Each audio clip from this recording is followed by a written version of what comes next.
Atas kesempatannya, di sini kita dari kelompok 4 akan menjelaskan tentang celah-celah dalam Undang-Undang Pajak dan Fasilitas Pajak PPH atau PPN. Next.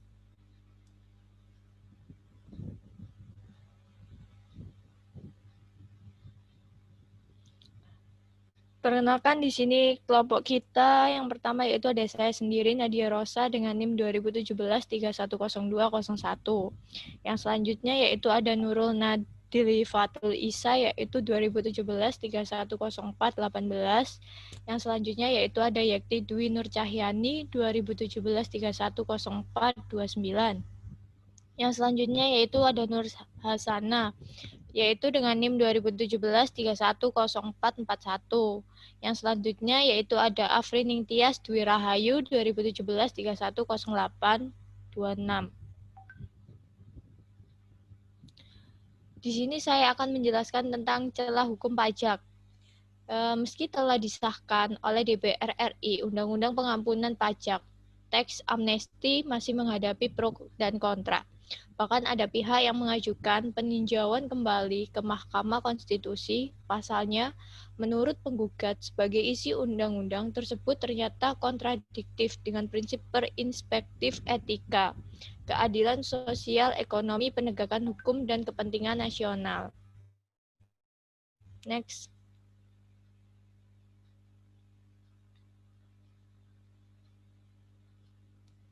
Di sini saya akan menjelaskan tentang UU Teks Amnesti. UU Teks Amnesti ditegaskan bahwa semua data dan informasi pada para WP peserta program amnesti pajak dijamin dan dijaga kerahasiaannya oleh negara khususnya pada pasal 20, 21, dan 22. Selanjutnya akan dijelaskan oleh rekan saya. Terima kasih. Baik, di sini saya akan menjelaskan tentang definisi fasilitas PPN. Nah, fasilitas PPN ini merupakan bentuk-bentuk perlakuan khusus terkait pungutan pajak pertambahan nilai atas barang atau kegiatan tertentu. Pemberian fasilitas PPN diperlukan untuk mencapai tujuan-tujuan sebagai berikut. Yang pertama, memacu beberapa sektor ekonomi potensial atau berhasilnya sektor kegiatan ekonomi yang berprioritas tinggi dalam skala nasional. Nah, sesuai dengan kebijaksanaan pemerintah untuk mendorong berhasilnya sektor-sektor kegiatan ekonomi yang berprioritas tinggi dalam skala nasional dan untuk mendorong berkembangnya daerah-daerah terpencil, perlu diatur tentang fasilitas perpajakan yang dapat diberikan untuk menunjang kebijaksanaan pemerintah tersebut.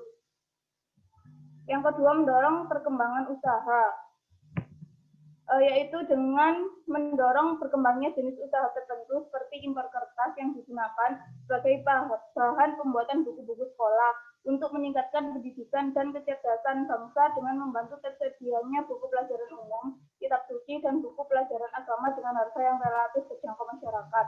Yang ketiga, meningkatkan daya saing produk dalam negeri, yaitu dengan mendorong peningkatan kesehatan masyarakat melalui pengadaan vaksin yang diperlukan dalam rangka program imunisasi nasional atau dengan mengakomodasi kelaziman internasional dalam importasi barang kena pajak tertentu yang dibebaskan dari pungutan biaya masuk.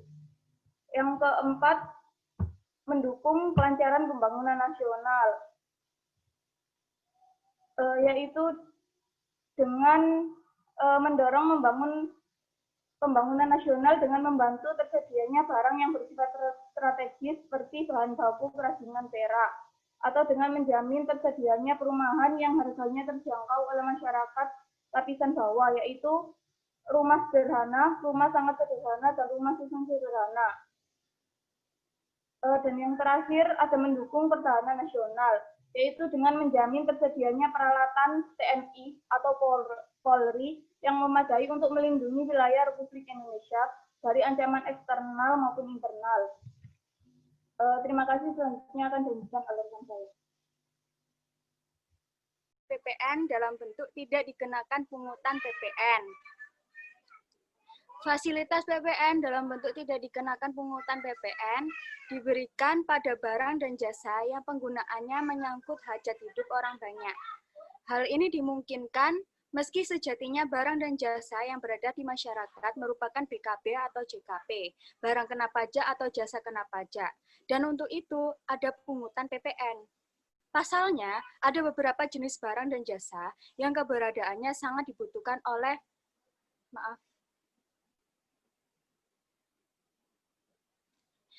Pasalnya, ada beberapa jenis barang dan jasa yang keberadaannya sangat dibutuhkan oleh khalayak umum. Oleh karena itu, kegiatan penyerahan dan perolehan barang dan jasa yang dimaksud tidak dikenakan pungutan PPN. Next. Jenis-jenis fasilitas PPN. Yang pertama, ada fasilitas PPN berupa pengenaan tarif 0%. Kemudian ada fasilitas PPN dalam bentuk tidak dikenakan pungutan PPN. Kemudian fasilitas PPN berupa pembebasan PPN. Dan yang keempat yaitu fasilitas PPN dalam bentuk tidak dipungut PPN. Saya akan menjelaskan tentang fasilitas PPN berupa pengenaan tarif 0%. Nah, berdasarkan UU nomor 42 tahun 2009, fasilitas PPN berupa pengenaan tarif 0% diberikan kepada ekspor barang kena pajak, yaitu BKP yang berwujud. Kemudian ekspor barang kena pajak tidak berwujud. Dan yang ketiga yaitu ekspor jasa kena pajak JKP. Tujuannya yaitu untuk meningkatkan daya saing ekspor dari industri dalam negeri. Kenapa tidak impor? Karena impor dari kita, bukan dari luar. Dan dari luar, bukan dari kita. Dan pasti negara lain yang menetapkan tarif pajaknya. Kalau ekspor kan kita yang mengirim barang keluar.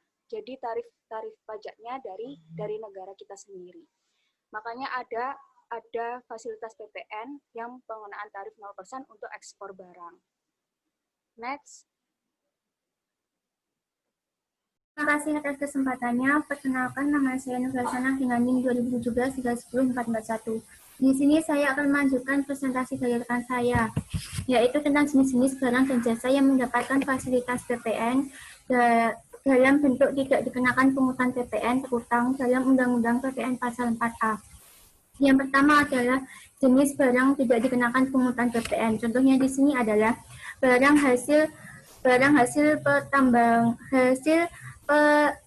pertambangan atau hasil pengeboran yang diambil langsung dari sumbernya, misalnya contohnya itu seperti minyak tanah, batu bara. Kemudian barang kebutuhan pokok yang sangat dibutuhkan oleh rakyat banyak, misalnya itu seperti beras, jagung, gandum, dan lain-lain. Berikutnya yaitu makanan dan minuman yang disajikan di hotel, restoran, rumah makan, warung, dan sejenisnya. Yang berikutnya ada uang, emas batangan, dan surat berharga. Yang kedua adalah jasa yang tidak dikenakan pungutan PPN. Contohnya di sini adalah jasa pelayanan kesehatan medis, jasa pelayanan sosial, jasa pengiriman surat dan perangko, jasa keuangan, jasa asuransi, jasa keagamaan, jasa pendidikan, dan lain-lain. Selanjutnya akan dijelaskan oleh rekan saya. Terima kasih. Terima kasih atas kesempatannya. Di sini saya Afrin Ningtyas Dwi Rahayu dengan NIM 2017-310-826. Di sini saya akan melanjutkan presentasi dari rekan saya. Di sini ada fasilitas pajak, PPH atau PPN. Fasilitas PPN merupakan fasilitas yang memberikan oleh pemerintah kepada pengusaha kena pajak PKP yang melakukan kegiatannya impor dan penyerahan barang kena pajak BKP. Contohnya, yakni BKP yang mendapat fasilitas pembebasan PPN, yakni seperti mesin dan peralatan pabrik yang merupakan satu kesatuan baik dalam keadaan terpasang maupun terlepas. Yang kedua, barang yang dihasilkan dari kegiatan usaha di bidang kelautan dan perikanan, baik penangkapan maupun budidaya. Yang terakhir, bahan baku kerajinan perak dalam bentuk perak butiran atau bentuk perak batangan. Selanjutnya, fasilitas PPN dalam bentuk tidak dipungut PPN.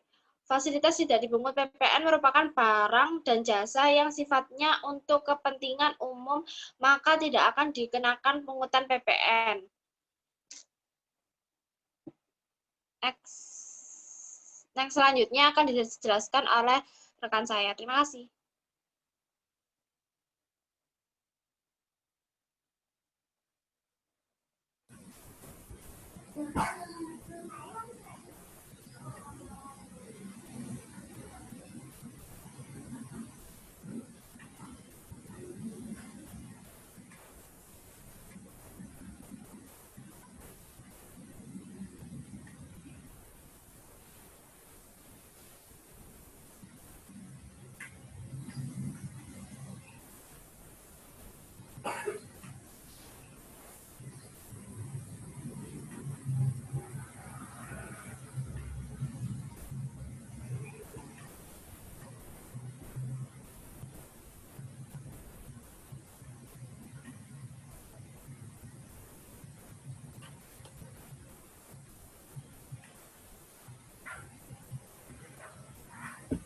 Ya, baik, terima kasih atas kesempatannya. Di sini saya akan menjelaskan tentang video yang telah kami dapatkan dari YouTube, yaitu contoh kasusnya di sini adalah PT PTA, yaitu melaksanakan jasa konstruksi, di mana di sini sudah dilihat bahwa nilai kontrak itu 25M, yang itu sudah ada pembayaran uang muka sebesar 5M, termin 1 25% itu 5M, dan seterusnya.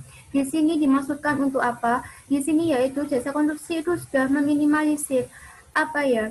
Semisal pengeluaran sama semisal tidak lebih bayar atau kurang bayar pajak kepada Dijen Pajak, sehingga apa itu namanya? Alokasi dana yang sudah dirancang oleh jasa konstruksi ini benar-benar pas untuk membayar pajak jasanya kepada Dijen Pajak, di mana alokasi itu sudah tepat, tidak ada kurang atau tidak kurang bayar.